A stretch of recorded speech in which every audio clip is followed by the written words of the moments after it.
Hello everyone. न्यान dance की practice कर ही रही होती है कि तभी उसके पाँव पे चोट लग जाती है। इतनी ट्राई करने के बाद भी वो अच्छा परफॉर्म करना सीख ही नहीं पा रही थी। एनगे जो कि उसे देख चुका था जल्दी से बैंडेज ला के उसे लगाता है। साथ में रेस्ट करने का भी कहता है कि तुम ज़्यादा वर्क की टेंशन मत लो, पर वो कहाँ सुनने वाली थी। शुन से मिलने शिन आया था। वो उसे आइंदा शिन को तंग ना ही करने को कहता है। इस बात से वो चिढ़ गई थी कि तुम इसकी इतनी फेवर क्यों ले रहे हो। हम चाइल्डहुड फ्रेंड्स हैं, आज तक तुम पता नहीं कितनी लड़कियों को रिजेक्ट करते आए हो, इवन कि मुझे भी। शिन की केयर तुम्हें कब से होने लगी? क्या तुम उसे लाइक करते हो? आगे से वो तो कोई रिप्लाई नहीं देता। अब वो उसे नाराज़ हो के शूटिंग किए बिना ही वहाँ से जाने लगती है। रास्ते में जू पे भी अपनी थोड़ी बहुत भड़ास उसने निकाल ही ली थी। शिन परेशान तो था कि शुन बिना शूटिंग के ही चली गई, अब इन्हें हर हाल में उसे वापस लाना था। ये अब शुन को मनाने के लिए निकल पड़ता है। रास्ते में इसे बैड न्यूज़ मिलती है कि उनके प्रोजेक्ट पर स्ट्राइक पड़ चुकी है। वो तो बहुत टेंशन में आ गया था, इसलिए अब वो वापस जाने का ही फैसला करता है कि शुन से मैं बाद में बात कर लूँगा। उधर शुन घर में बेहाली पड़ी होती है, तभी उसे शिन के आने की खबर मिलती है। अब तो भाग के ना सिर्फ वो सारी चीज़ों को सेट करती है, बल्कि खुद भी अच्छे से तैयार होके बैठ गई थी। आखिर को जो भी था वो शिन से लव करती थी। अब इतना टाइम गुजर चुका था, वो तो बस वेट ही करती रह जाती है। शिन अपने काम में बहुत बिजी हो चुका था, इसलिए जा ही नहीं पाता। ये तो फिक्रमंद होकर ड्रिंक करने के साथ साथ फिर से उस पर गुस्सा हो जाती है कि ये क्या बात हुई, वो आया क्यों नहीं। उस स्ट्राइक की वजह से सबको एक दिन का ऑफ ही दे दिया गया था। शुजैन शिंग को अपने साथ बाहर चलने को कहता है, पर वो नहीं मानती। ये भी फिर इधर उससे फ्लर्ट करने लगा था कि चलो हम फिर यहीं पे अच्छा टाइम स्पेंड कर लेते हैं। वो तो अब शर्मा ही जाती है, इसलिए उसे रेडी होने को कहती है कि मैं अब आउटिंग पे चलने को तैयार हूँ। अब उसका दिल नहीं कर रहा था, पर इसके बार बार कहने पे वो फिर मान ही जाता है। नियान ने डू का अजीब सा मेकअप कर दिया था कि इस तरह जी को लगने लगेगा कि तुम इल हो, तो तुम्हें भी ऑफ मिल जाएगी। ये भी फिर बाहर ही जाना चाहती थी, सो डू अपने मिशन पे निकल पड़ती है। ये दोनों तो रिवर साइड पे ही आ चुके थे। शुज़ैन ना सिर्फ शिन की तारीफ करता है, बल्कि उसे किसी करने वाला होता है कि ऊपर से एक बच्ची आ जाती है कि आप दोनों क्या कर रहे हो। अब शुज़ैन जब उसके सर पे हाथ रखता है तो अब शिंग भी नोट ही कर लेती है कि इसका मतलब ये ठीक हो चुका है, क्योंकि अब इसे कोई एलर्जी नहीं हुई। इससे साथ में डर भी था कि कहीं ये फिर मुझे छोड़ ही ना दे। डू वी के पास आ गई थी। वो इससे लीव मांगती है तो ये इसलिए दे देता है। अभी तक उसने इसका फेस देखा ही नहीं था। ये हैरान कि इतनी जल्दी कैसे मान गया। उसे इतना ज़्यादा बिजी देख के ये फिर वर्क में उसकी हेल्प भी करवाने लगती है। अब अचानक जब उसकी नज़र इसके फेस पे पड़ती है तो वो हैरान कि तुम्हें क्या हुआ। जल्दी से उसे बिस्तर पे लेट के आराम करने को कहता है कि अब तुम कहीं नहीं जाओगी। इसका प्लान तो उल्टा ही हो गया था। डू नियान को कॉल करके बता देती है कि मैं नहीं आने वाली। साथ में ये के क्लोज जाने पे तो उसकी हार्ट बीट ही तेज हो गई थी। वो अब सोचने लगती है कि ये मेरे साथ क्या हो रहा है। नियान एंगे को रोक के उससे लिफ्ट मांगती है और दोनों ही फिर वहाँ से जाने लगते हैं। जी को मालूम हो चुका था कि डू ने तो अपने चेहरे पर मेकअप किया हुआ है, सो वो गुस्सा ही हो जाता है कि ये सब तुमने नाटक किया था। एंड अब तो पनिशमेंट के तौर पे उसे डबल काम देता वहाँ से जाने की करता है। एंड के नियान को स्टूडियो लाने की बजाय दूसरी प्लेस पर ही ले आया था, जहाँ पर उसके साथ वो गेम्स ही खेलने वाला होता है। वो भी यहाँ पर इसके साथ काफ़ी अच्छा टाइम स्पेंड करती है और साथ में दोनों मस्ती करते हैं। दूसरी तरफ जियांग शुन से मिलने आई थी। आगे से स्नैक्स का ढेर देख के वो तो शुन को फिर डांटने लगती है कि मैंने ये सब खाने को तुम्हें मना किया था ना, तो ये सब क्या है।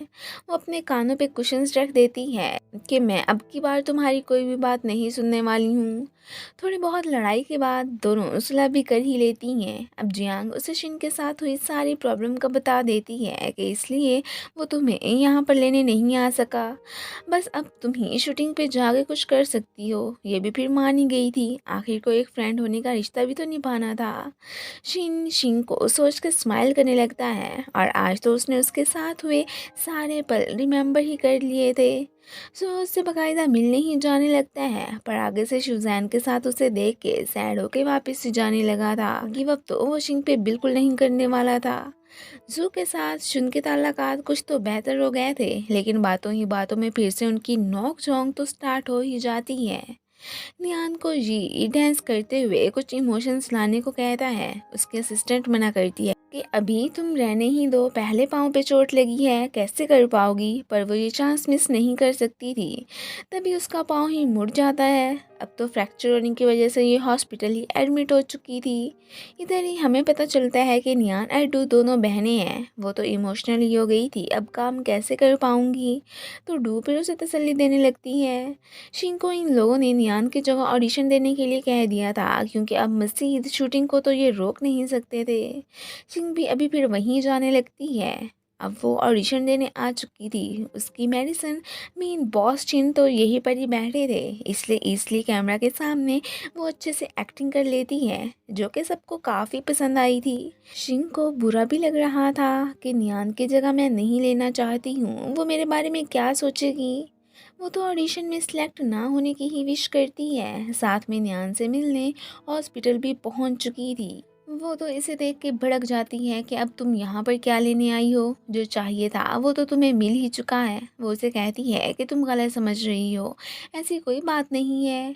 पर वो कुछ नहीं समझती। उसके दिल में इसके लिए और ही हेट बढ़ गया था। तभी जब उसे पता चलता है कि ये तो ऑडिशन में पास हो चुकी है, अब तो वो गुस्से में उसे थप्पड़ मार देती है। एनके ने शुजैन को कॉल करके बुलाया था एंड वो हॉस्पिटल में हुई नियान और शिंग की फ़ाइट का बता देता है।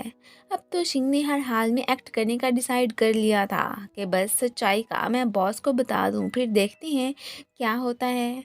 शुजैन शिंग के पास पहुंच आया था। उसे सैड देख के अब तो वो फिर शिंग को तसल्ली ही देने लगता है कि सब कुछ ठीक हो जाएगा, तुम टेंशन मत लो, मैं तो तुम्हें हर हाल में सपोर्ट करूँगा। शिंग अब जी के पास जाके अपनी इलनेस का उसे बता देती है और ये भी कि आप मेरी मेडिसिन ही बन चुके हैं। आगे फिर आप लोगों की मर्ज़ी ही है कि मुझे रखना है या नहीं। अगर कल को कोई प्रॉब्लम हो जाती है तो सारा ब्लेम मुझ पे मत डालिएगा। सब कुछ उन्हें बता के वो तो काफ़ी हल्का फुल्का भी महसूस करने लगी थी। बाद में जब उसे ये न्यूज़ मिलती है कि वो तो सिलेक्ट हो चुकी है, तो तब वो काफ़ी सरप्राइज होती है एंड खुशी के मारे शुजैन को हक कर लेती है। इसने डांस प्रैक्टिस करनी स्टार्ट कर दी थी। पहले तो वो समझती है कि शायद ड्रू अपनी बहन की वजह से मुझसे नाराज़ है। ऐसा कोई भी सीन नहीं था। वो उसे अपनी अच्छी फ्रेंड ही मानती थी। अब फिर हमें इसकी शूटिंग का ही सीन दिखाया जाता है, जहाँ पे ये तो बहुत अच्छे से परफॉर्म करती है। सब कुछ तकरीबन सेट ही हो चुका था। शुन इधर ही शिन से बात करने आती है। माइक निकालना तो वो भूल गई थी, सो उनकी सारी बातें बाहर बैठे सुन रहे होते हैं। अब की बार जब वो उससे पूछती है कि क्या तुम शिन को लाइक करने लगे हो, जो नियान का रोल भी उसे ही दे दिया, तो वो आगे से यस कह देता है। सभी बाहर बैठे सरप्राइज के क्या बॉस शिन से लव करते हैं। शुन तो बहुत ही इमोशनल हो गई थी एंड फिर गुस्से में वहाँ से चली जाती है। शिन को जब पता चलता है कि उनकी अंदर होने वाली बातें सभी सुन चुके हैं, तो वो परेशान हो जाता है। बहुत सोच समझ के अगले दिन वो तो शिन को लेने पहुंचा होता है। गाड़ी में बिठा के वो तो सीट बेल्ट बांधने की भी ट्राई करने लगता है, पर शिन मना कर देती है। अब साइड पे जाके फाइनली बॉस ने उसे अपनी फीलिंग्स कन्फेस कर ही ली थी। पर वो तो जस्ट शुजैन को ही लाइक करती थी, इसलिए उन्हें नो कह देती है। वो तो फिर यहाँ पर अपसेट ही हो जाते हैं। उसके जाते ही वो शुजैन को कॉल मिला देते हैं। दूसरी तरफ शुजैन से मिलने जियांग आई होती है। वो अब रिमेम्बर करने लगता है कि शिन ने यही कहा था कि अब मेरा और तुम्हारा शिंग को लेके फेयरली कंपटीशन होगा, क्योंकि मैं उसकी दवा जो हूँ। अब ये टेंशन में आके शिंग से मिलने के लिए भी कहता है, पर वो रेडी नहीं होती कि अभी मैं बिज़ी हूँ। अब डूबी उससे पूछने लगती है कि क्या बॉस वाकई में तुम्हें लाइक करते हैं। वो तो फिर आगे से बात को टाल देती है।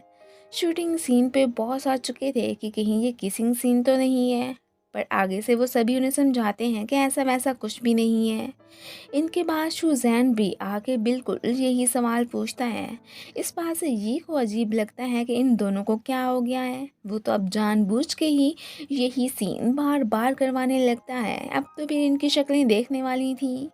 सिंह तो जान चुकी थी कि शुजैन जेलिसी के मारे ही टाइम निकाल के इधर आया है। और फिर इसी के साथ ही ये पार्ट ख़त्म हो जाता है। Thanks for watching.